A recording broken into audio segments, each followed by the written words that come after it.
something else. So we can fast social media. Correct. Yes, and a lot of our religious background is that we have been presented this God that is a messenger of errands.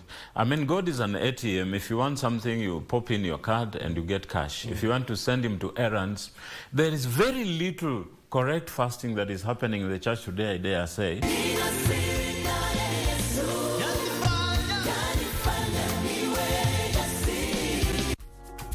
This week on What's in Your Kitchen, we have Chef Patrick who will be making for us chicken breast wrapped in beef bacon, curried rice, seasonal vegetables, and a salad. Karibu sana to the show. Asante sana. Nona, you are blending something. Yeah. Maybe you can start by telling the viewers what you are blending. Yeah, today we are blending garlic and ginger. It's called garlic paste. It have oil. We are now working on our salad. Don't miss out this Saturday on What's in Your Kitchen. Every year we have a theme for it, different years. The first 3 years we were advocating for peace and unity. In recent years we have decided to change the theme because we have seen there's a lot of issues that are affecting persons with disabilities. Our mission is to provide positive, lasting change in their lives. Nataka tu kuambia wenye wako out there, disability is not inability. Unaweza try riziki yako na Mungu akupe in any way. Hujui ni kama nitaenda nyumbani nikiwa mfuko haina kitu, but nitaenda nyumbani nikiwa spread love. So nasema keep love alive. Differently. You mean you are sad because your wife to be had blocked you?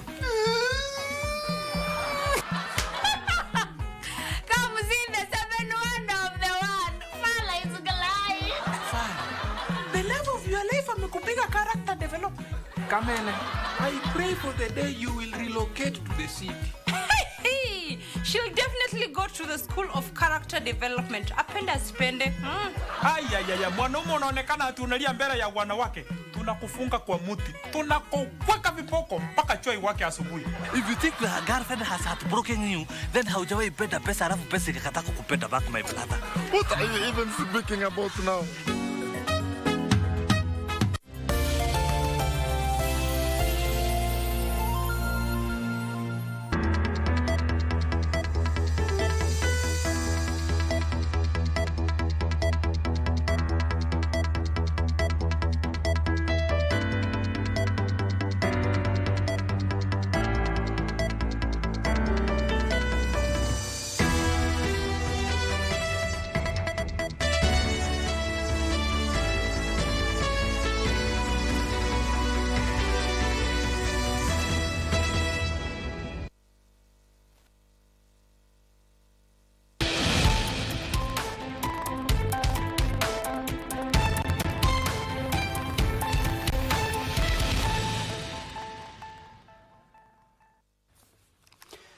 Good afternoon and welcome to KBC Channel 1 Lunchtime News. Thank you indeed so much for making time. My name is Njue. Time for the headlines shaping up the news conversation in the country. Let's keep this interactive. We are online and we are live on all social media platforms at KBC Channel 1 at Njue.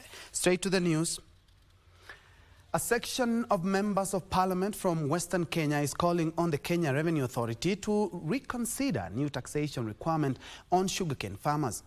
Lurambi MP Titus Hamala and his Navaholo counterpart Emmanuel Wangwe claim that in addition to imposing duty on sugarcane transported to millers, KRA has also written to millers directing that farmers are required to have electronic tax devices for ensuring receipts for sale of sugarcane. While acknowledging the necessity of taxes, the legislator raised concerns over the deteriorating state of the sugarcane sector, which makes compliance a challenge. Blocking revenue of our farmers to get into their pockets so that we can pay school fees. I want to urge Kenya Revenue Authority. We are not saying no to you collecting taxes, but innovate, collect tax at source, all those invoices, ask Mumias to generate, ask Butadi to generate, ask those other parties to generate, and they just send money to our parents. If it is tax to deduct, deduct from there. Then show a parent that this is your tax. Kuna mtu atakataa? Miwa yenye KRM naona, because you may not understand, ni ya watu maskini. Watu wengi wako na miwa trakta moja. Hata wamama wengine wa sherehe wanatoa nusu ya trakta. Wengine wanatoa tinga mbili. Na inputs already tumelipia ushuru on those inputs. What will you tax? This is one way of killing morale ya wakulima. They will be demoralized. Then middlemen watakuja, because ukiambia mshere etu kabla ya kupeleka miwa West Kenya ukuwe na kitu ya e-teams or whatever, mshere hajui ni nini. Eti hiyo kitu yenye unafinya kara inatoa receipt. Eti ukiwa na trakta moja ya miwa ununue ye kitu ukuwe nayo kwa nyumba. Do they know that this is not a continuous business? Ukikata miwa leo, the next harvest itakuwa after 2 years. Hiyo shikokomo itakuwa nafanya nini kwa nyumba?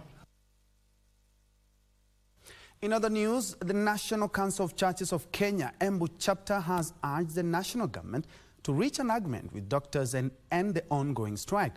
Led by their chairman, Bishop Stephen Njue, the clerics also claimed there was anxiety on the proposed transition from the National Health Insurance Fund, NHIF, the Social Health Insurance Fund shift, with some private health service providers refusing to treat patients with the NHIF card. We are concerned and disappointed that the country is going through a serious healthcare crisis with a slow process of resolving the glaring issues. We are saddened by the images of the sick remaining unattended in public healthcare facilities due to the ongoing doctor strike. We call upon the county governments nationwide to fast-track holding meaningful dialogue and the negotiations with doctors and other medics to resolve the emerging crisis due to the persisting strikes.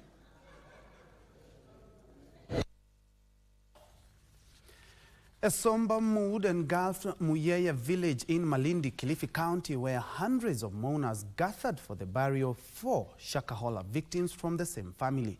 The 4 were among the 8 people of the family of Titus Ngoyo, lost in a controversial surrounding. Preacher Paul Ndenge Mackenzie of Good News International Ministries, Area Member of Parliament Amina Mnyanzi, urged the government to put measures that will prevent recurrence of such an ordeal. Na ni wachungaji wenye ambao wamekuwa wakitupatia hotuba za kutusaidia. Ni wachungaji ambao wanafuata kitabu cha Mungu na ni watu ambao wana maagizo mema na tunawashukuru wao kwa hilo. Lakini kuna wale ambao wametupotosha. Mwenyezi Mungu atawajalia wao na familia zao waone moto hapa duniani mpaka kesho ahera, wakipokelewa na Mwenyezi Mungu waone ule moto wenye ambao wameweza kupatia masikitiko familia nyingi sana hapa ndani ya Malindi na Kilifi na Kenya kwa ujumla.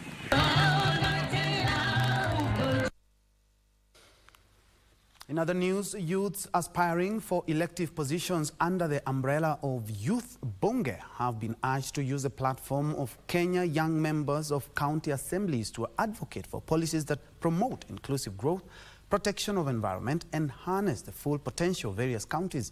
Speaking in Homa Bay County Assembly during a sitting which brought together youth from Nyamira, Kisumu, Siaya, Migori, Kisii, and Homa Bay counties, National Chairman of Kenya Young Members of County Assemblies, Hussein Mohamed Dagane, who is also the Garissa Township MCA, said mentoring of the next generation of leaders is crucial. The youths were also urged to focus on taking the mantle of leadership in the country. One of its kind, the first one we did in Mombasa. We bring youth and MCAs together in the same chamber. I would want the youth to be very serious and focused so that they get something from this event that is taking place. This will propel them to take over the leadership of this country and of this country. We use this platform to show the national world that apart from the picture that they have outside there about our young people, there's also something good in our young people. And elsewhere, the government has kicked off the construction of 34 of the 100 dams with an aim of harvesting water and addressing the perennial water shortage that often comes after the long rains. According to Water, Sanitation and Irrigation Cabinet Secretary Zakaria Njue, the first phase will be done through a public-private partnership PPP due to the huge funding required. In Nevashin, Nakuru County, during a meeting with Water Sector Chief Executive Offices, Water, Sanitation and Irrigation Cabinet Secretary Zakaria Njue said his ministry is engaging the National Treasury and development partners to finance construction of the first 34 dams, as well as boreholes and water ponds in arid areas. In the long term, we have, as a ministry, we intend to do 100 mega dams. We have various funding models, and one of it is this PPP. So that is where we are focusing on. Also in the pipeline is revival of the stalled Malewa, Aror and Kimwarer and the Tari Dam projects, among others across the country. However, a section of conservationists have raised the alarm over the construction of the Malewa Dam due to concerns of environmental degradation, while calling for impact studies before the construction.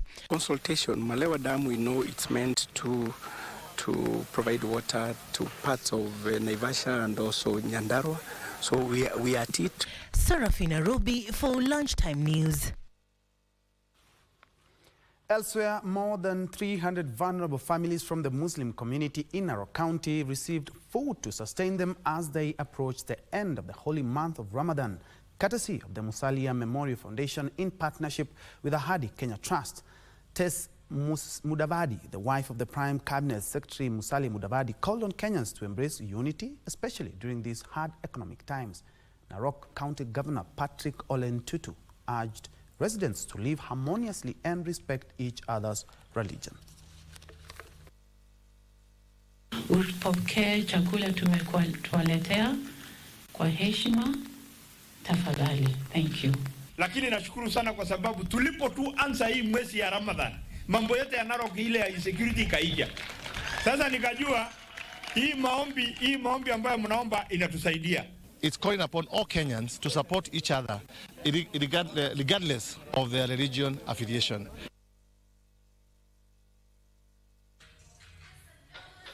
Kisii County Governor Simba Arati has accused a Nyamira member of County Assembly of meddling in the Keroka town boundary dispute between Kisii and Nyamira counties in order to undermine efforts to settle the matter out of court. While addressing members of informal transport providers at Gusii Stadium in Kisii County, Arati said he and his Nyamira counterpart Amos Nyaribo are on course in resolving the dispute. Arati faces contempt of court charges for allegedly ignoring court orders in the matter, in which a Nyamira Land and Environment Court has ruled that the two counties respect the existing boundaries.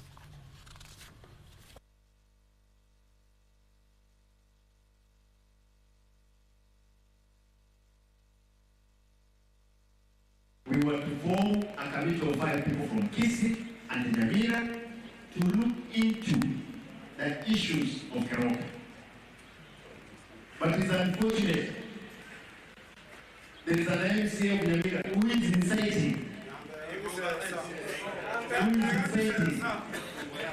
Who is inciting wananchi Keroka to fight. We will not accept. Very well, at about 14 minutes past the top of the hour, we are due for fast break. But don't go away, we still have more news, including the latest from the world of sports.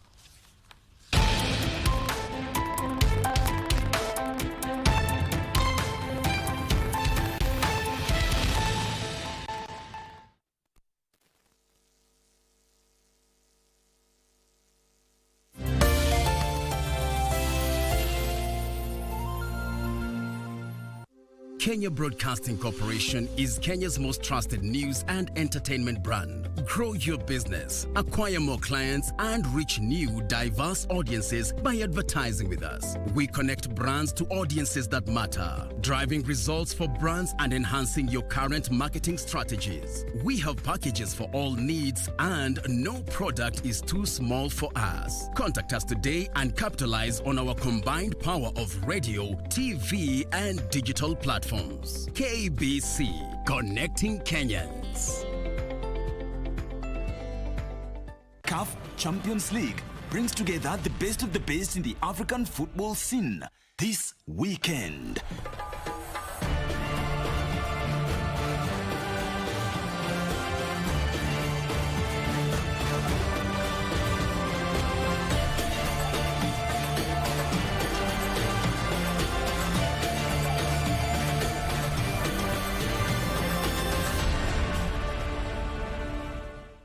CAF Champions League, where legends rise. This week on What's in Your Kitchen, we have Chef Patrick who will be making for us chicken breast wrapped in beef bacon, curried rice, seasonal vegetables, and a salad. Karibu sana to the show. Asante sana. Nona, you are blending something. Yeah. Maybe you can start by telling the viewers what you are blending. Yeah, today we are blending garlic and ginger. It's called garlic paste. It has oil. We are now working on our salad. Don't miss out this Saturday on What's in Your Kitchen.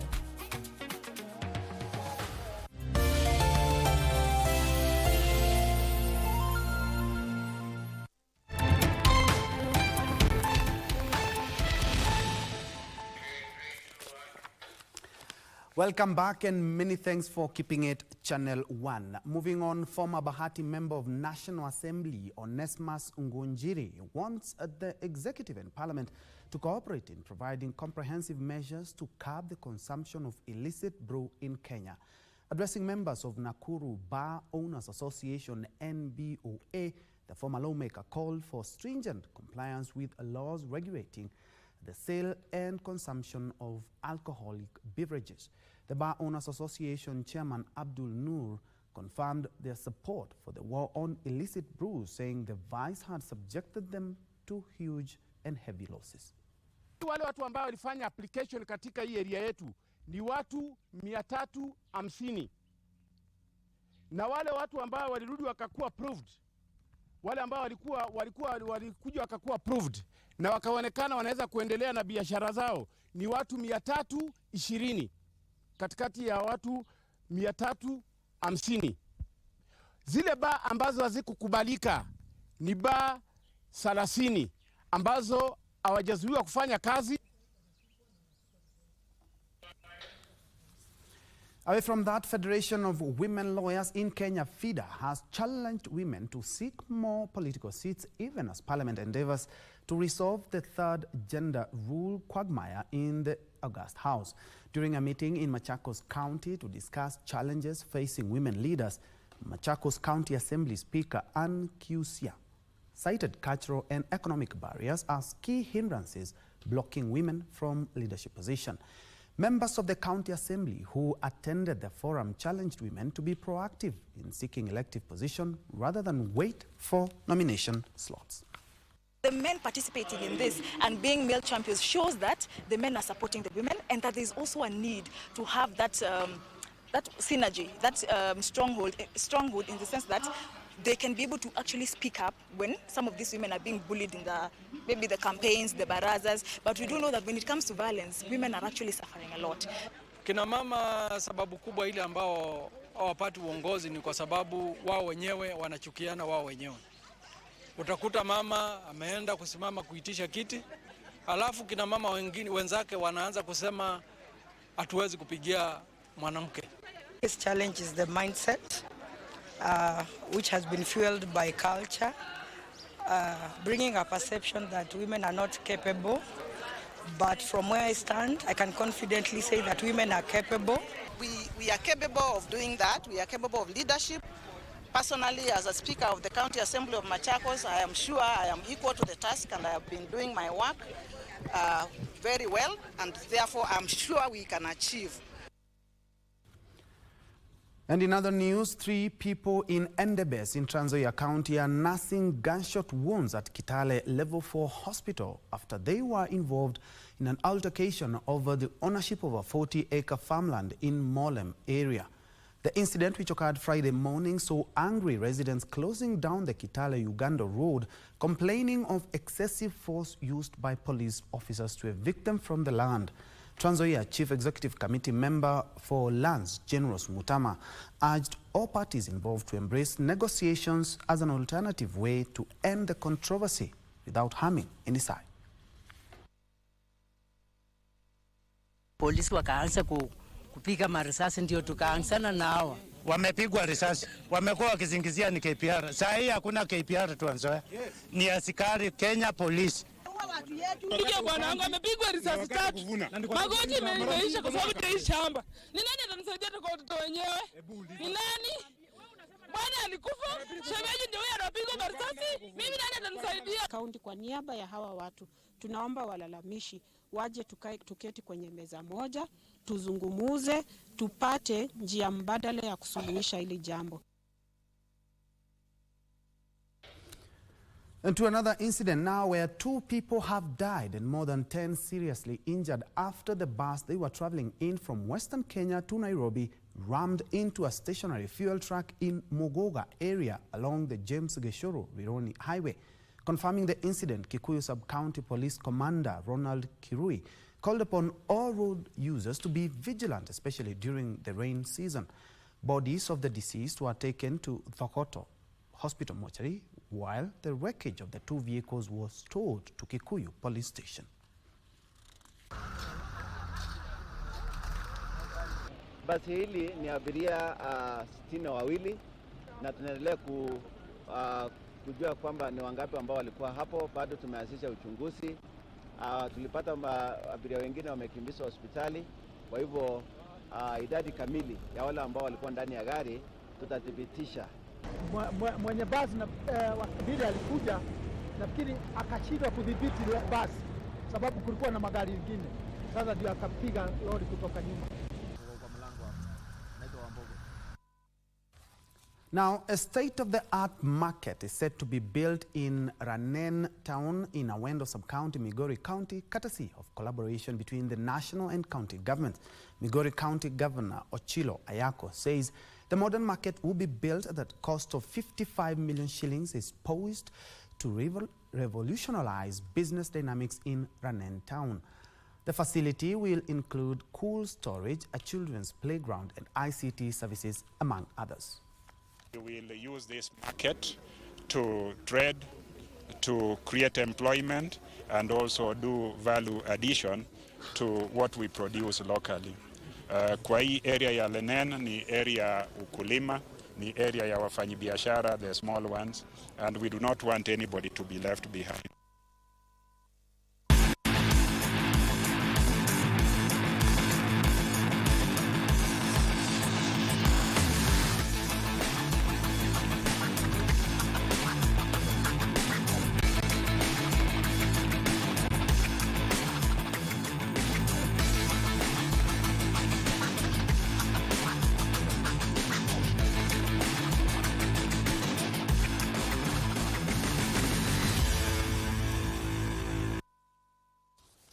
Let's tilt the lens and focus on matters sport. Beyond Hopes Africa, in partnership with the former Harambee Stars captain Dennis Oliech, donated boots, jerseys and footballs to Dagoretti Stars FC before today's World Sports Development Day. The initiative was aimed at motivating the players to work harder and dream big for bigger opportunities in the world of football.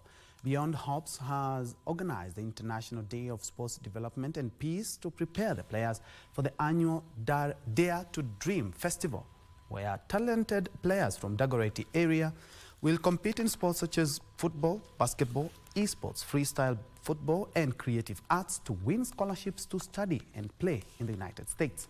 The players who make it to the final of both boys and girls category will be part of the Dagoretti All-Star team set to take part in the Africa Connect International's Showcase Trails set for November at Lenana School in Nairobi County.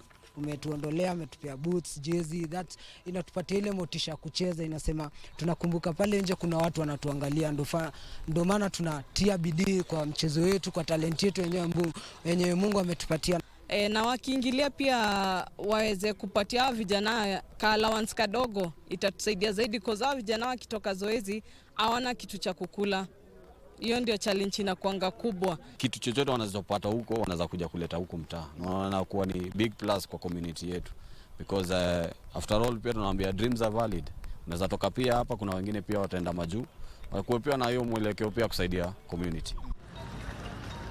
News: defending champions Al Ahly of Egypt and the Mamelodi Sundowns from South Africa both booked their places in the semi-final of CAF Champions League after winning their quarter-final matches. Al Ahly defeated Simba of Tanzania 2-0 last night to go through on a 3-0 aggregate win, while Mamelodi Sundowns needed post-match penalties to oust Tanzania's Yanga after a two-legged goalless draw. The other two semi-finalists will be known tonight when Petro Atletico Bangola face TP Mazembe and ASEC Mimosa host Esperance of Tunisia. Reigning champions Al Ahly of Egypt defeated Simba 3-0 on aggregate to qualify for the CAF Champions League semi-final. Al Ahly are joined in the semis by Mamelodi Sundowns, who got the better of Yanga from the spot after playing to a 0-0 draw over 2 legs. Sundowns prevailed 3-2 through penalties to progress to the semi-finals. A nerve-wracking incident that got Sundowns worried came on 59 minutes when Aziz Ki's Stinger crashed against the crossbar and appeared to have crossed the line. But the referee ruled the Burkina Faso forward's effort had not crossed the line. The two teams failed to breach each other and the match went straight to a penalty shootout, which Sundowns emerged 3-2 victors.